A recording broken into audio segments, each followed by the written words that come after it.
Good morning Mayur time family, welcome back to my channel. কেমন আছো তোমরা সবাই? আমি আর বাবিন কিন্তু খুব ভালো আছি। সকালবেলায় আমি তো এইদিকে চা খাচ্ছি আর আমার ছেলে এক ঝুড়ি খেলনা নিয়ে বসে পড়েছে খেলা করার জন্য। না না, খেলা কম করছে, ছুঁড়ে ছুঁড়ে ফেলছে বেশি। বাবিনকে একটা জায়গায় রেখে আমি কোনো কাজ করতে পারি না, তাই বাবিনকে নিয়েই চলে গেলাম মাছটা রান্না করতে। আর আজকে এই মাছটা ভাজতে গিয়ে আমার আর বাবিন দুইজনেরই তেলের ছিটা লেগেছে।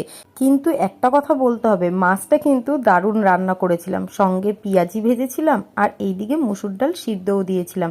রাত 1টার সময় ছেলে আমার ঘুমায়নি। বাবা ডিউটি দিয়ে আসার সঙ্গে সঙ্গে বাবার হাতে জলের বোতল দিয়ে বাবাকে বলছে মানে তুমি এইবার জল খাও। চল এবার ঘুমাতে চল। ঘুমাবি না এখন? তাহলে কি করবি? বাবার সাথে দুষ্টুমি করবি?